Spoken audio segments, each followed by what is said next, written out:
Rescue business.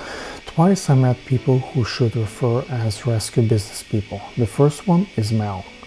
I watched his evolution from very beginning. Mel came to us with a dirty, skinny Pitbull who needed a vaccination. Mel, a 40-something man with a strong Italian accent, was a mental worker.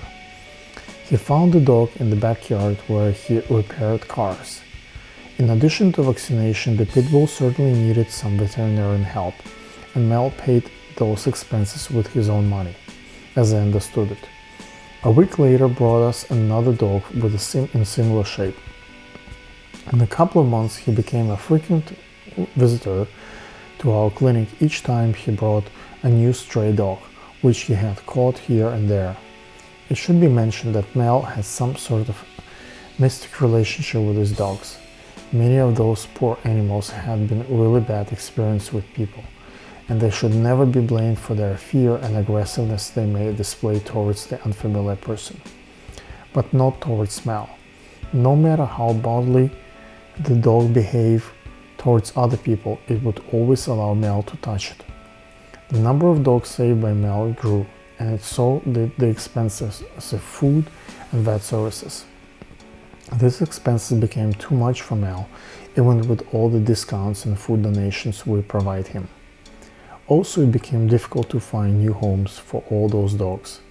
One day, Mel took some of them, wrote a few slogans on a piece of paper, and went to the crowded places not far from us.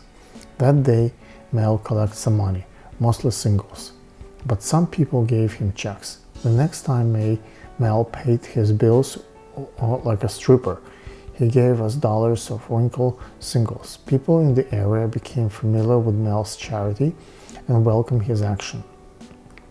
They donated dog food, leashes, cages, and of course money. At first, Mel kept the abandoned dogs while finding homes for them at the junkyard where he worked. Then, as the number of dogs and a number of donations grew, he was able to rent a space for his dogs. Some volunteers started to help Mel, and the rescue activity demanded so much for his time that he finally quit the job and devoted all the time to rescue work. He was written about by a local newspaper, and his popularity became even more widespread. Now Mel spent nearly every weekend collecting donations at various fundraisers. Besides having a good connection with dogs, it appeared that Mel had a talent for attracting kind people. He published photos of those suffering dogs he had ever saved, and it led to more donations. Though he usually specialized in dogs, there was first time that Mel brought us a cat. Some old woman passed away, and her approximately 6-year-old cat was left in her house alone. The funeral and other concerns overtook the attention of the few relatives and neighbors, and they asked Mel to find a place for the orphaned cat. Mel brought the cat to our clinic and asked for vet for the minimum services, just as liturgy demanded vaccination, and asked us to place the advertisement about the orphaned cat in our window. He promised to pay for the cat boarding later. A couple of weeks passed and Mel did not appear to retrieve the cat and paid for his stay. Then, once out of nowhere, Mel and whole entourage appeared at our office. They seemed very excited. "Where's the cat? He was okay? Is he still here?" Mel asked. It turned out the cat owner, the dead old woman, had left a will that designated nearly all her belongings, money and house and everything else, more than $4 million of assets in the cat's name. I do not know the final fortune of the cat, but it seems like there would be a lot of relatives, neighbors who would be really ready to take her in. As I understand, Matt had finally found his vocation. The thing started as pure as emotion-driven movement to help poor abandoned dogs and became a meaningful source of income. Mel earned good money from his charitable initiative. He bought a home in a suburban town. It wasn't too expensive, but rather comfortable compared to his old rental apartment.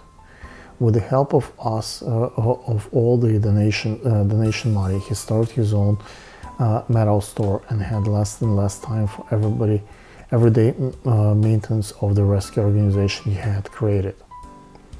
We did not see Mel himself for around a year or so.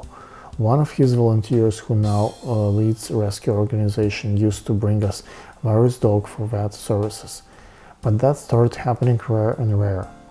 It was only one evening when the SPCA brought several dogs with severe urine burn on their legs to immediate checkup and help to our hospital that we found out that what became of Mel. The dogs were very unnourished and dehydrated, and the SPCA officer explained that these suffering animals had been taken from Mel rescue facility. The opportunity to earn money made Mel team fight with each other who will get more and who will get right the deals, and intrigues pushed someone to call the SPCA, who in turn found the 6 dogs. I tried to avoid the news about a court verdict in the case. The only thing I know is that although actually the animal abuse was not Mel personnel capacity, the financial wrongdoing, he got 2 years of probation and the organization was demolished. Another case of rescue business that I watched with my own eyes was a case of Miss Barner. She came to us during summer of the one delicate question. She needed the shelter for her rescue dogs, 9 altogether, for a couple of days. She told us honestly that these dogs are very vicious and that it would not be easy to walk them and take care of them, but she had no other way to save them. She lost the rental space where she normally kept them, and the SPCA would kill the poor babies, all 9 of them, because of their aggressive character. We had a small boarding area in our hospital at this time. During the summer, when people go on vacation, the boarding area is usually full, mostly accepting only animals of our loyal customers, and even so, at this particular time we were booked completely. But we could not refuse the help of a lady who helped unfortunate dogs. So we managed to get some temporary cages and accepted this additional 9 dogs for boarding. Because it was late at night, we decided to save the checkups for the following morning. When we woke the next day, it was difficult to enter the room where these 9 cages were locked because of the smell. We couldn't breathe in there. Before any checkup could be done, the dogs needed a bath. Some of the dogs were so aggressive the doctor had to sedate them first. The others could be handled with muzzles.